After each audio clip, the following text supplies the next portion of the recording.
Okay, so you got to understand something before I even get started. Is that I actually have a bit of a love-hate relationship with that video. Because CNN's job when they were shooting all that and doing all the CNN hero stuff was to make me look as completely perfect as possible. I mean, they even had somebody that had a makeup kit, and they would come put stuff on my face and like fix the hairs in my beard and make sure it was like perfect. And the problem I have with that is that that's not really who I am. I'm about as average and even imperfect of an individual as you'll find. And for me, growing up was difficult because I've always been a little rough around the edges. I've always had a hard time. I didn't do things the way everybody else did in my family and the people around me. My grandfather was he was an amazing athlete. He played football for the Pittsburgh Steelers. And my uncle was an All-American down at Clemson. My cousin plays golf, the PGA Tour. My brother's a professional basketball player in Europe. My sister was really, really smart in school. I was not that I wasn't very smart. I just didn't really make the best grades. But my sister was one of those ones that got to wear a different colored tassel when she walked down the aisle at the end of the year and had this thing. She was like a salutatorian or a valedictorian or one of those Torians peoples. And so because I'm surrounded by such greatness, like my family, my friends, you know, I always felt like I was just going to have a very average, mediocre life. That I wasn't going to be able to have an impact on the world. And I believed that. I believed that loud voice inside me that said, you're nobody. You're just a regular old person. And I believed that for years. And then something happened. This is back in December of 2003. So what's that, about 8 years ago? I was struggling to finish up a university degree at North Carolina State University here in Raleigh. I'm real big into motorcycles. I'm a big biker, so I'm riding motorcycles every chance I can get. And then I was also bartending my way through school. That's how I made ends meet. And something happened. I was taking a break from school and from work. In December, I was up, my parents live in Boone, which is in the mountains here in North Carolina. I took a little break. I've got one semester left. And I'm kind of looking back, and I think I'm going to graduate. I wasn't going to flunk out or anything like that. So I'm graduating, and I'm like, what am I going to do with myself? I'm getting ready to move on from here. I know I'm not supposed to be a bartender for the rest of my life.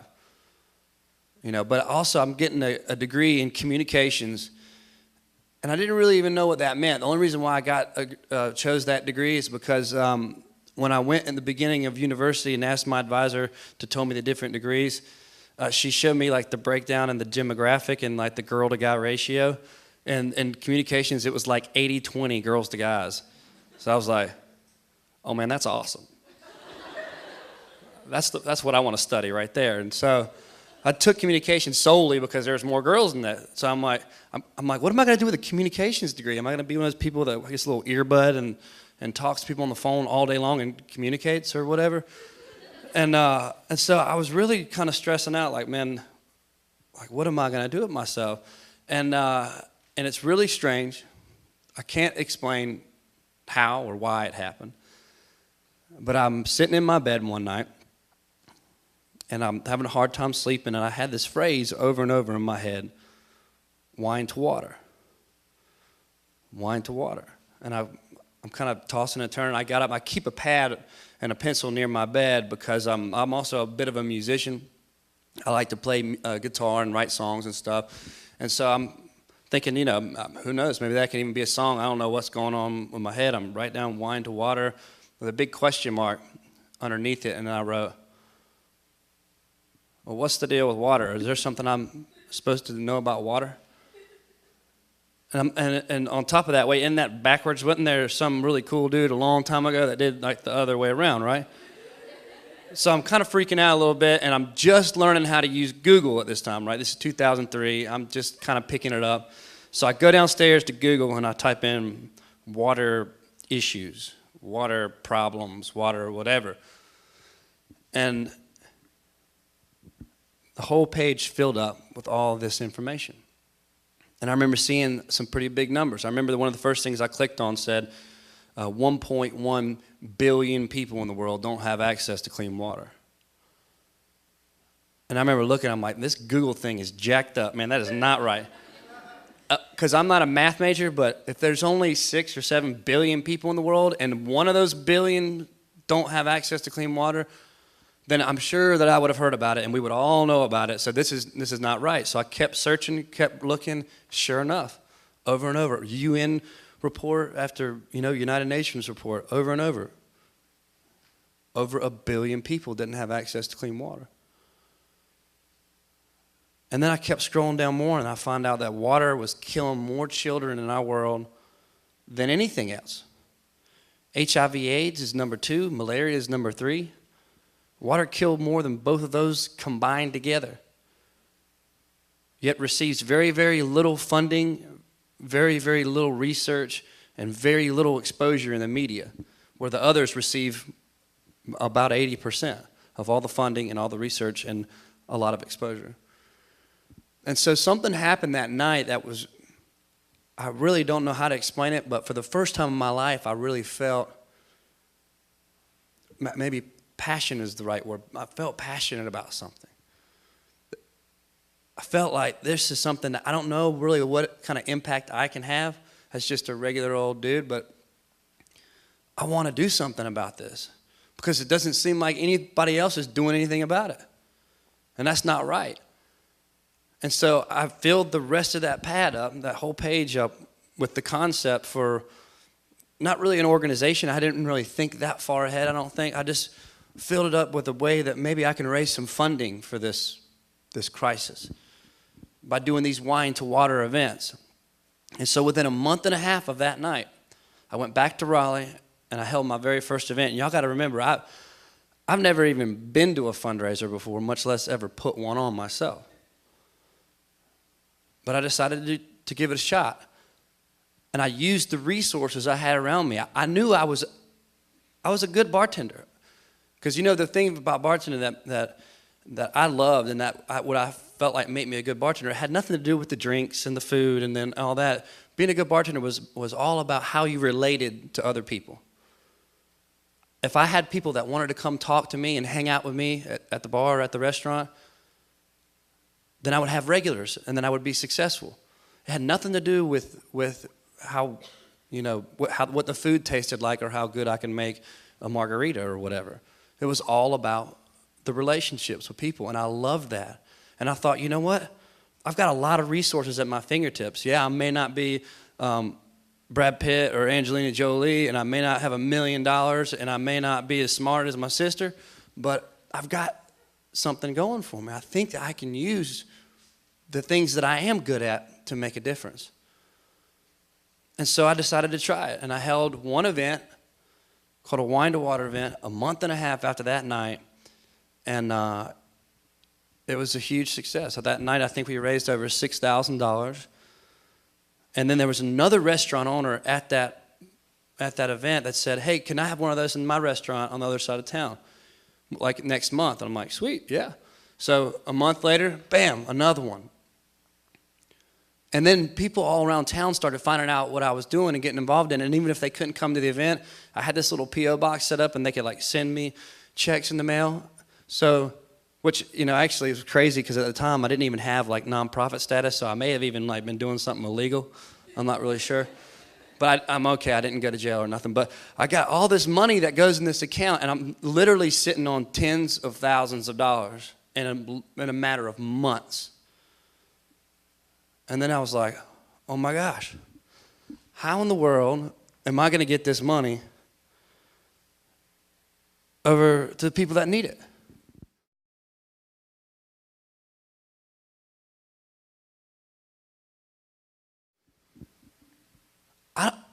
I'm a bartender, for goodness sakes, and getting ready to finish up a degree in communications. I've never been to Africa or Southeast Asia or South America. How am I going to get it over there? And basically I realized, you know what? I can't go do it myself because I wanted as much of that money to go to the people that need it as possible. And if I were to go do it, then I would spend most of it traveling and getting there, and it just didn't make sense. So I decided, you know what, I'm just going to go take that money, and I'm going to give it all away to an organization that's already established and already doing good work. And so it took me back to Boone, where my parents were, again, right up the road here. There's an organization there that's called Samaritan's Purse. And what they do a lot of different work, but they had a huge well drilling operation in East Africa that had been going on for 20 years. And I had the opportunity to meet with the guy that ran that operation for those 20 years. And at the time, he actually just started taking over all their global projects. But the thing that I liked most about him was that over 90% of their money went actually to the people that needed it. They had like a 92% to 8% projects and administrative. And y'all will learn that as you start looking into, if you start trying to do service work or get involved with nonprofits, that's one of the first things you're going to want to look at is how much of their money is going to the people that need it. And so I saw that, and I'm like, they're doing great water work, and a lot of the money goes. So this is who I want to work with. So I got a meeting with this guy, and I'm sitting down with him, and I kind of really practiced my speech, and I'm like, his name is Kenny Isaacs. I'm like, Mr. Isaacs, my name is Doc Hendley. I have a bunch of money. I've been raising it as a bartender. I want to give it to you in your water projects. And he's like, whoa. Yeah, wait. You're a bartender in Raleigh, and you just decided to raise a bunch of money for water projects and just give it all away for free to us. And I'm like, yes, sir. And he's like, why? Why would you do that? And I didn't really, at the time, I didn't really know what to say. I didn't really have a good answer. I just told him, I don't know why, but I know that something happened to me a few months ago, and I never want to go back to who I was before that night. Because now I feel a part of something bigger than myself. For once in my life, I feel like I'm valuable. For once in my life, I feel like I'm contributing to this world instead of just taking all the time and doing stuff for me. So if it's okay, I'm just going to keep giving you this money if you'll just use it where it needs to go. And he said, I tell you what, I don't want your money. You keep it. How about you come work for me? I'll give you a job. I'll send you anywhere you want to go in the world. Train you how to do this work. So when you come back here, you already know how to raise the money, it looks like. When you come back, then you'll know how to install the water systems, drill the wells, and you'll know how to raise the money so that you can continue growing this organization. And I was absolutely blown away. And he said, where do you want to go? And I told him, I don't really know much about the world. I've been studying this water crisis, but I don't really know where the biggest needs are. So my only request is that I don't care where I go, you just send me to the worst place. And so that fell on one of two places. The first is Afghanistan that he was thinking about. And this is just put in perspective for you the context of how bad this water crisis is. Okay, in Afghanistan, which is one of the worst countries in the world for water and for how many people die because of water. If you think about it, I just looked a couple weeks ago at a site that calculates all of the soldiers, not just American soldiers, but coalition soldiers that have lost their lives in Afghanistan since we began fighting after 2001, after the September 11th attacks in 2001. So we've been there for 10 years, and approximately, I think about 2,500 to 2,600 soldiers altogether from all over the world have lost their lives, and that is a terrible thing. Those are somebody's sons and daughters and husbands and fathers that have lost their lives. And every time that we lose one of them, we mourn for them and for their families. But nobody knows that every single year in Afghanistan, 85,000 children under the age of 5 die because their water is filthy. So in the last 10 years, that's 850,000 children under the age of 5 that have not made it to their 5th birthday because they can't get something clean to drink. They're somebody's sons and they're somebody's daughters as well, but nobody knows their names. Nobody knows their stories. And it's figures like that that remind me why I'm doing what I'm doing. He said the other place, one was Afghanistan, the next place was a place called Darfur in Sudan. And he said they're both really bad. But in Darfur, there's two things that probably make it worse, so I think I'll send you there. One is we don't have anybody there yet, so you'll be one of the first people on the ground. And two, there's something called a genocide going on there. And so I don't know if you know about anything about Darfur, but basically it's not a religious war that has been going on there. There's been a battle between of ethnicity. The government of Sudan is basically Arab Muslims that run the government. And in Darfur, historically, the population that has been living there have been black African farmers that have been there for thousands of years who are also Muslim. But because in the government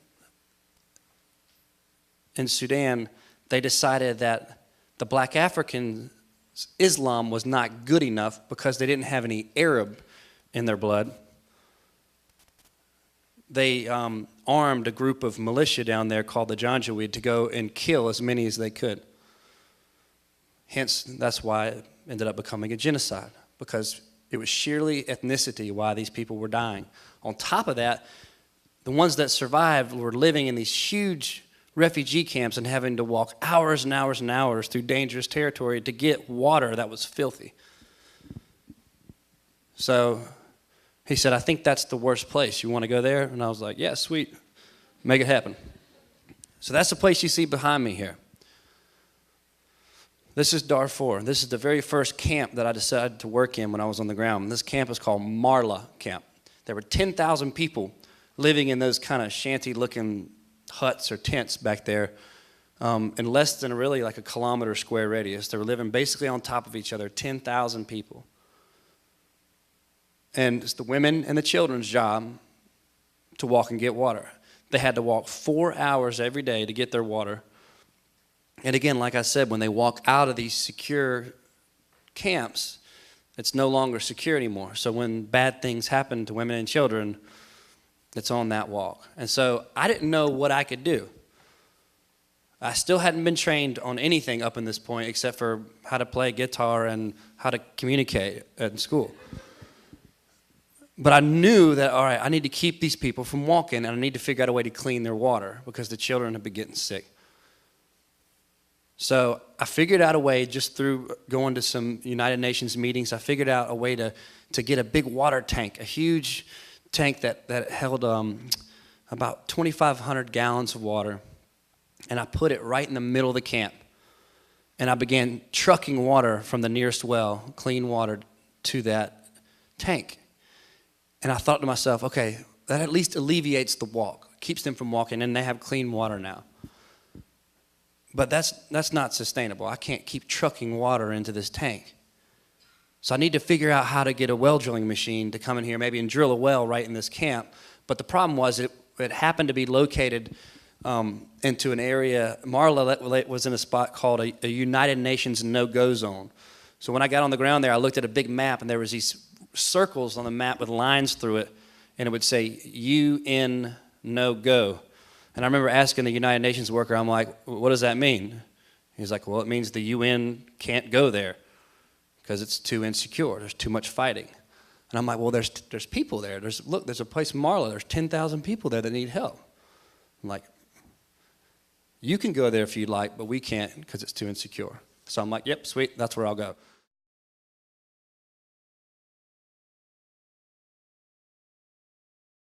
So I go there, and it was hard for me to convince a well drilling machine to come in because it was in a United Nations no-go zone.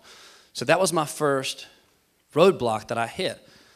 But I kept going on because the thing that happened, the very first truckload of water that filled up that big tank, I remember seeing all these children and these women, but mostly the children, they had lined up their jerry cans, their big buckets that they have back there. They lined it up, they filled up their water jugs, they got it back to their hut in 10 or 15 minutes tops. And the kids started looking around, and they realized they had 4 hours now that they didn't have before. And I remember seeing like this little soccer ball looking thing that was made of like melted plastic trash that they had made up, and some kids had wheels with sticks, and they all started just running around and playing, and they got to be kids again. And that was huge. That was monumental for me. It was early on in my time there in a really difficult place where a lot of times the temperatures are 130 degrees. I'm in insecure areas. So I'm questioning myself, what in the world have I done? But then I remember those children and how they got to have their childhood back again simply because somebody brought them water. And that was able to help push me along even when the days were hot, even when things got insecure and I heard about aid workers getting shot and killed. That's what would keep me moving.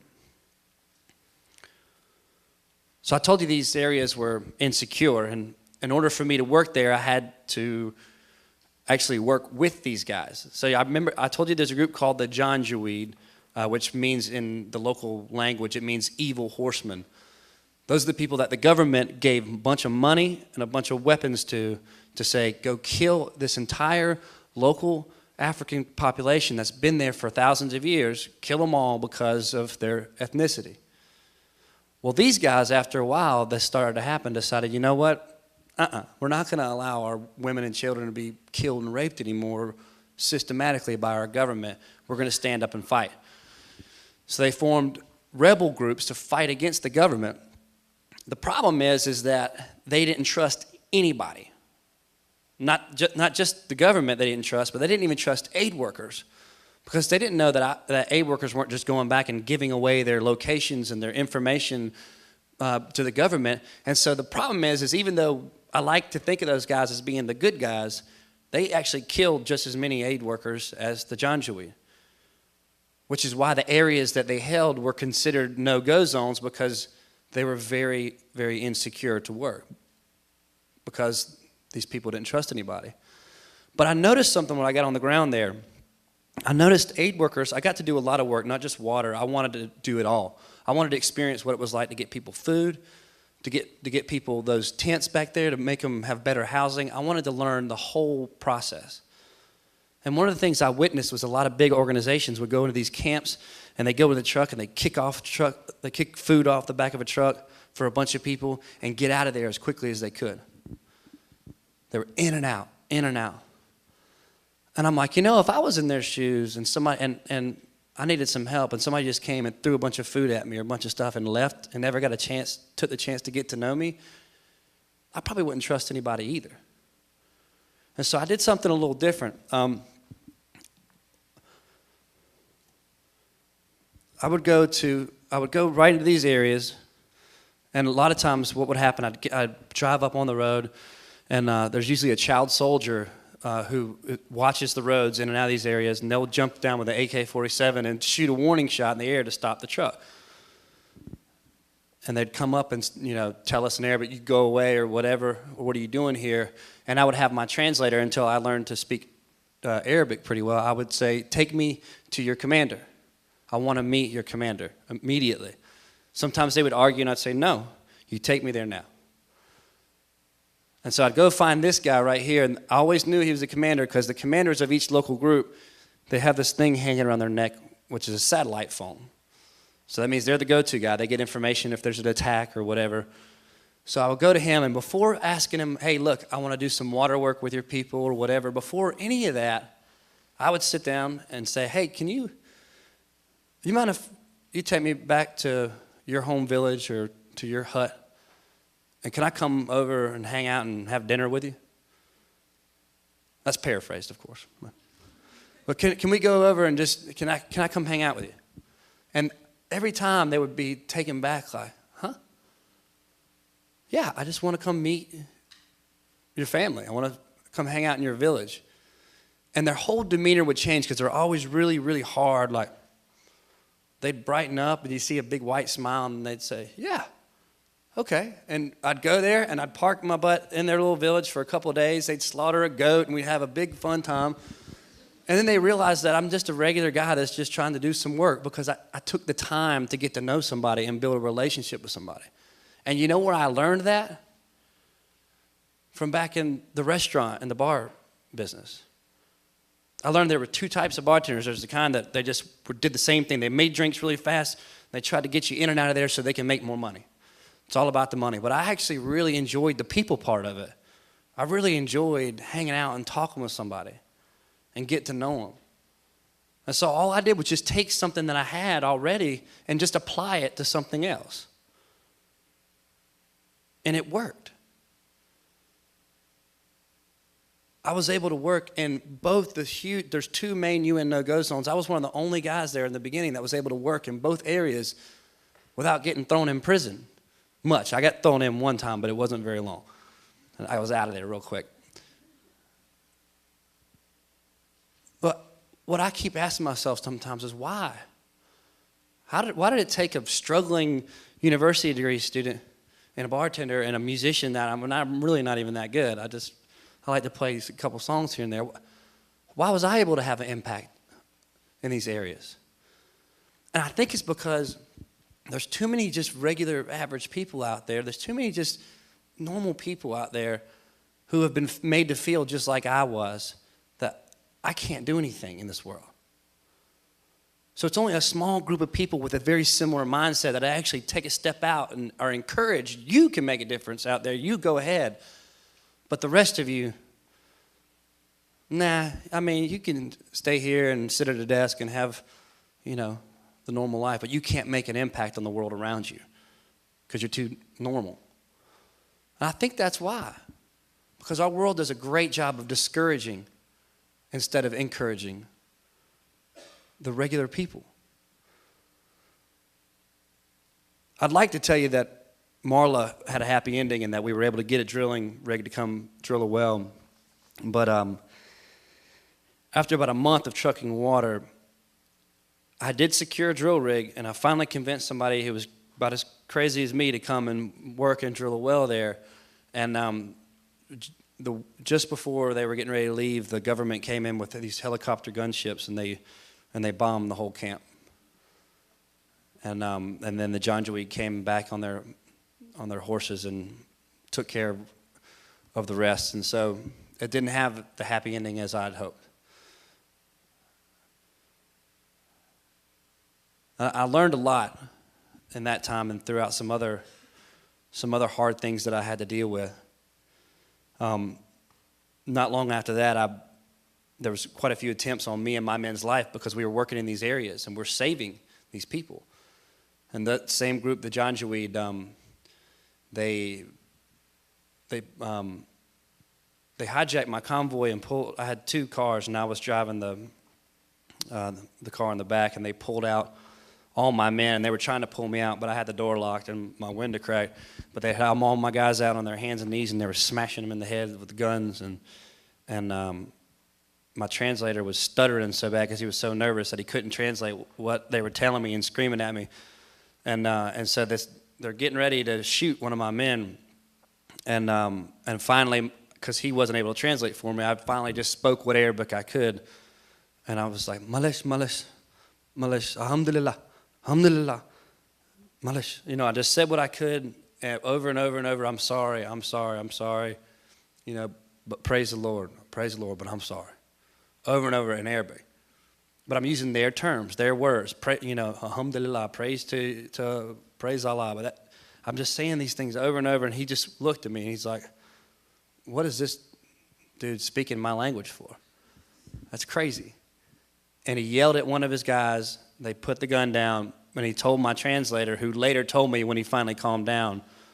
I'm like, well, what did he say? He said that today I will let you live, Kawaja, which means white devil. He's like, today, white devil, I will let you live. But if I see you again, that's it. You're not going to live anymore. And so me being the really incredibly intelligent person I am, decided I had to go back to that area. And it's not just because I'm crazy. It's because this area was another no-go zone, and there was some huge cholera outbreaks going on. And in this one area, there was hundreds of thousands of people hunkered down up there. And nobody else was going up there doing water work. It was only me. And I had promised them that I was going to bring them these chlorination tablets to do these bucket chlorination programs to try to eradicate what cholera was there, and then again try to work on how to dig wells in the area. And so after a couple months, I took a little break and I decided I've got to go back there. So I went back and I made it through okay. And on the way back down, though, I happened to run into the same guys, but the difference was they weren't waiting like last time. They didn't shoot the gun up in the air and stop the trucks. I didn't see them until it was pretty late because they had set up an ambush for my convoy, but before I could really even think twice, I saw one of their guys, and then he shot his gun at my truck, and then the rest of them shot, and they shot us up pretty good. I'm alive though. I didn't get killed, so that's a good thing. But I made it through that. And it was a difficult time for me. Because I had to over and over ask myself, is this worth it? Oh my gosh. I've almost lost my life a few times. And actually not long after that, I did lose one of my men. They got executed because they were working with me. And I took that very personal, and it was very difficult because the guy was just going to pay the money that I paid him for his week's worth and going to give that money to his wife and his kids so they could eat and then come back to work the next day. But he got killed because he was working with me in these areas. And I had to do a lot of soul searching. Is it really worth it?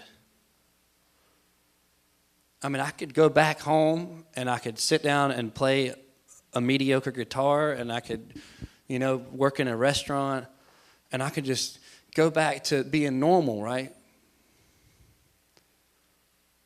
I didn't have to think about that too long. Because again, I remembered who I was not much more than a year before that. Now, my life was really just for myself. I did what I wanted when I wanted. And I believed everybody around me that I wasn't anything special and couldn't have any type of special impact on the world. And yeah, now I may not make it out of this place, but I'd rather not make it, but die doing what I loved and having an impact on this world for once, than to go back to that and live to be 90 and believe what the world told me.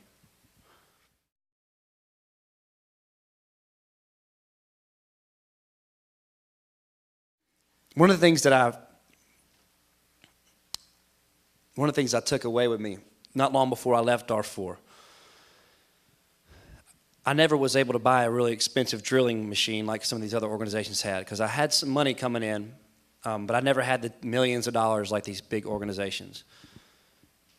And one of my favorite things that I did was do this type of work here. We went around the desert, and I actually learned another figure while I was there, that in East Africa, in sub-Saharan Africa, 60% of all the wells that have been put there are in non-working order. They are broken. So for every 10 wells that go in on a given time frame, you can go ahead and count 6 of them are going to be not working.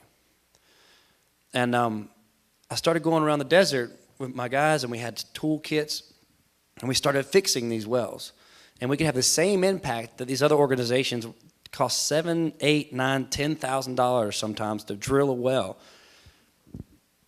And I could go around and fix a broken one, have the same impact for like 30 or 40 bucks sometimes, 50 bucks. It's huge. So I started doing that. We were fixing hundreds of wells, and I might pat myself on the back like, we're having a huge impact. We're getting people water. And then I realized something, like, sadly, it was too late into my time, but about a month before I left, I kind of got freaked out, and I'm like, you know what?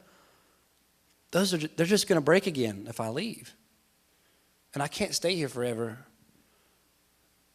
So what, in the end, have I done?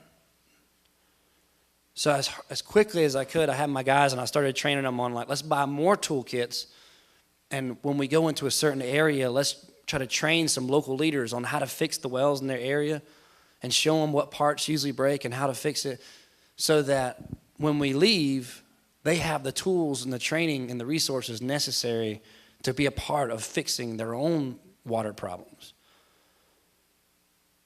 And that was huge. Even though it was late, we were able to go around a lot of these areas and train and teach a lot of the locals how to do this work. And that is really what I took away from Darfur, as if I'm going to continue starting this organization, that is a must. There is no way that we're going to work any other way. And I don't know what it looks like in other countries, but we have to figure out a way to get the locals involved using their local materials. Or what's the point? Because in the end, if we leave, then they'll just go back to being probably worse off than they were before we came. So the next place I went after Darfur, I'd like to say I just went straight from Darfur and then went around and tried to go save the world. But to be honest with you, it took me a while. I had a hard time after being in Darfur for a year. I had a lot of feelings of guilt that I carried around with me. My guy's name was Ismail. I felt really guilty about losing him and was really beating myself up a lot. And thank goodness at that same time I met the girl who I'm now married to. And I don't know if y'all know anything about, I don't know where you're from in the country, but I think all mountain girls are the same. She's a mountain girl from Boone, and she is a firecracker.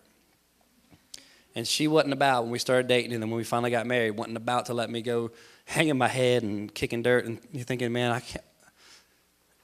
She did a great job of kicking me in the butt when I needed it and be like, come on, pick your head up. You can do this. And so that was huge that I was able to meet somebody and marry somebody that really encouraged me and was a different voice than the one I was used to hearing my whole life. But somebody right there to tell me, no, you can do this. I know you can do this. And so she really helped motivate me to continue on with this organization. The next place I go is right here, and this is in Ethiopia. I'd heard from a friend of a friend that there's a group of guys there that had made a drilling machine out of a broken down Land Cruiser. If you know anything about Africa, there's broken down Land Cruisers everywhere. So they figured out that thing I'm holding in my hand, and that's an axle of a Land Cruiser, and they put a couple pulleys and a rope. They figured out how to pound a hole in the ground in about a day's time. They can reach water in some of the areas in Ethiopia that the soil, if it's not too rocky. And I had to go see. And then once I saw, I had to help support them and help these guys keep going. Because that's huge. That's exactly what we were looking for. Locals on the ground using their local materials and trying to figure out ways to fix their own problems instead of waiting for somebody to come with their hand out. That's exactly what we wanted to be a part of. So that's the next place I went and began working. And then we spread, and I heard about a struggling organization in Cambodia, and in the Khmer language it's called Con Khmer, which means for the children. And I met this guy, and he's like, he wasn't doing any water work at all. He was kind of like me when I got in this. He had no clue what he was doing, but he was a young Cambodian guy that wanted to do something for the children of Cambodia. And I told him, I was like, how about this? How about you figure out how to work with me and get the children of Cambodia clean drinking water? Because in Cambodia, even though there's water, it looks like there's water everywhere because of the rice fields and all that stuff. In Cambodia, the water is absolutely poison. It is terrible. And by far in Cambodia, more children are dying from water than anything else. And so I'm like, you want to help your children and your country, why don't you help me do some water work? And so he had 3 people in his organization. We started hiring outside drilling machines to go and drill to where we hit the water table. And once you hit the water table deep enough, the earth itself filters out that dirty water naturally. So a lot of times that well water is clean. So we began drilling wells for like $2,500 a piece by using outside drilling machines. And then he calls me one day and he's like, Mr. Doc, I think we can make our own machine. We can, out of a tractor. I'm like, yeah, do it. That's awesome. So they made their own machine. We paid for all the parts, the materials. We've got our own machine. Now we've cut our costs down by 5 times So less than $500, we're drilling wells there now. And we're using, instead of the, before we were using pumps from the United Nations, from UNICEF, that cost us $300 just for the pump. We're making pumps now for like under $20 using local materials in the market, and they last just as long. And if they break, guess what? The guys don't have to wait for somebody from the United Nations to come save them. They just go right to their little market and get a little piece and fix it. It's huge. We've drilled over, I think since 2007, we've drilled over 300 wells in Cambodia now with my guys there. This guy's organization started out with 3, and now he has like 24 on his staff, and his organization's growing. But it's because we decided to do something different. We decided to focus on the little guy, the normal, regular, everyday people that are out there in the field, and allow them and enable them and empower them to be a part of their own solutions and not to always wait on somebody to come and save them.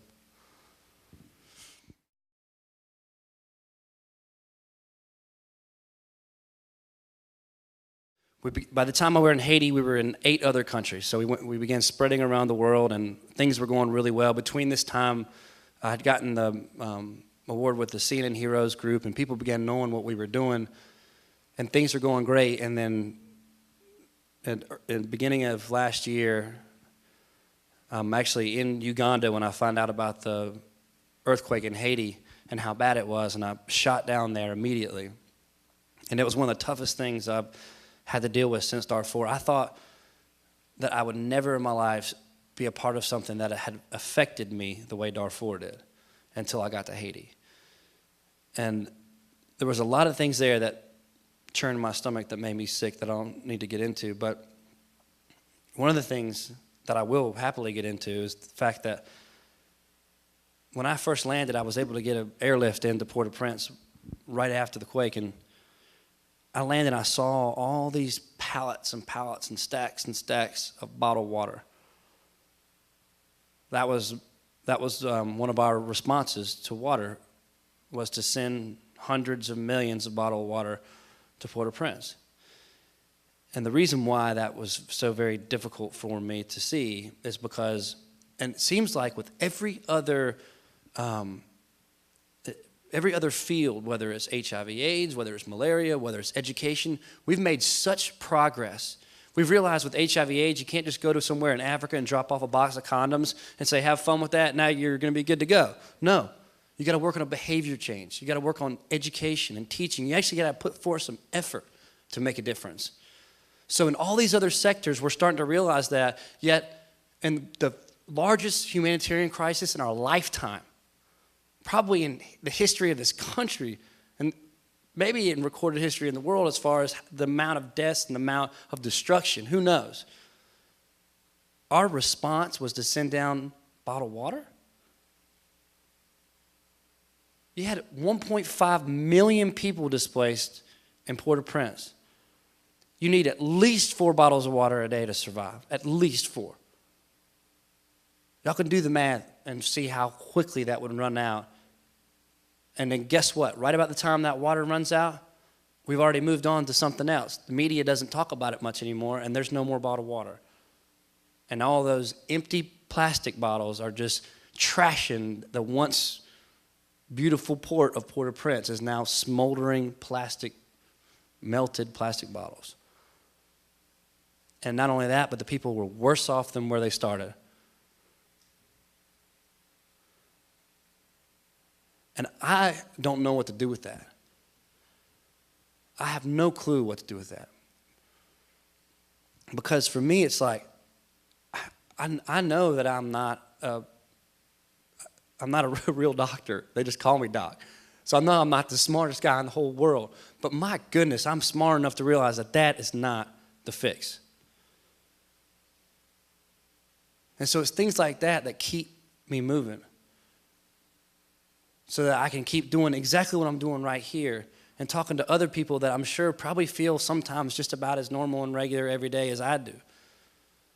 And thinking, you know what, I'm probably not going to be able to do too much out there because I need your help to make sure that that stuff doesn't happen. And it doesn't have to be with water. That's the thing that I became passionate about. That's the thing that I really fell in love with. But y'all are going to find, throughout your time here, and then as you go back, and there's so many other things out there that are being unnoticed or that are being dealt with, but only in one way, and there needs to be some different ways of doing things. And I want to encourage y'all, don't listen to the world. Don't listen to that voice inside your head that's trying to make you feel like that you can't do something or you're not good enough to do something. Because if anybody's living, walking, breathing proof that you can, it's me. I want to encourage y'all to have, a blast, have fun this week. And just go after that one thing. For me, yes, it's water. But for you, it may be something completely different. And then use the resources that you have at your fingertips. I heard, he was saying earlier that some of you guys there's a rodeo person in here. I'm sure there's some musicians, some artists, some folks that's not just a whole group of scientists in here. That's great. That's exactly what we need to start solving the problems of this world. And you just basically use what you love, the things that you're passionate about. Mine was playing music, bartending, that crowd. I just blended my two favorite things. My new passion was water. And put them together. So take what you're already good at and what you already love, and then find something that you know you can make a difference with and put them together. I promise you, you will have a huge, profound impact in the world if you do that. Y'all, thank you so much. Thank you.